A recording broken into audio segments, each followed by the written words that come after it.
My name is Liz Simmons, and I was the research assistant at the Cincinnati Art Museum for the exhibition and catalog, Frank Duveneck, American Master.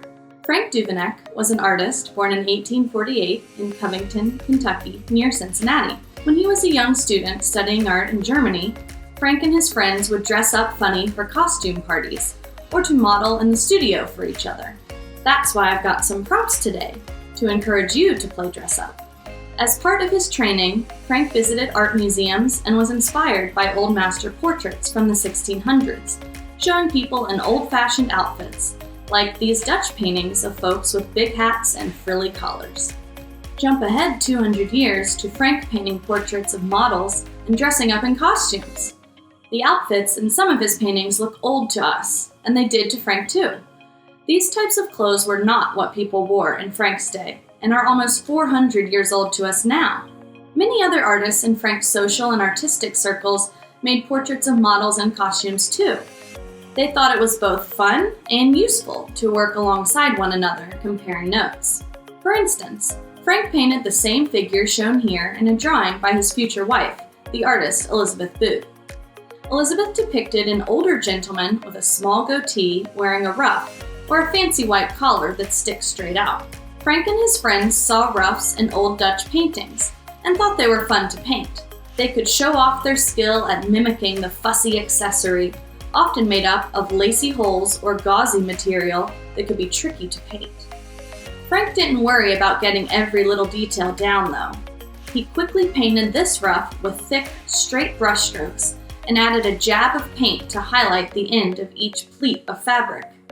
These blotchy highlights stand out starkly against the dark background and shirt, creating some dramatic contrast.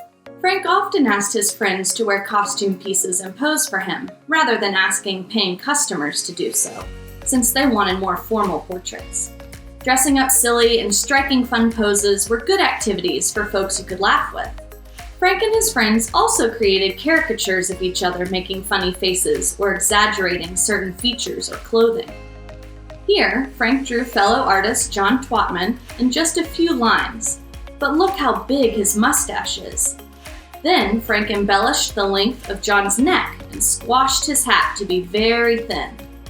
The trick to drawing a caricature is to use as few lines as possible to convey both the appearance of a person, but also something about their character.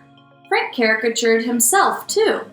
In this self-portrait, his hat is oversized, taking up half his face, and he drew his mustache both as comically large and comically small.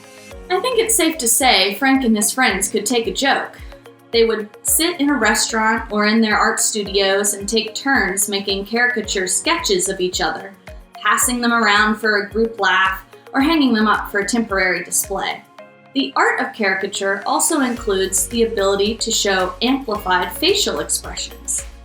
Frank again took this from his study of the old masters, such as the Dutch painters Rembrandt van Rijn and Frans Hals.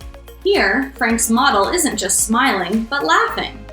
He seems to have been painted quickly based on the thick brushstrokes that aren't blended together.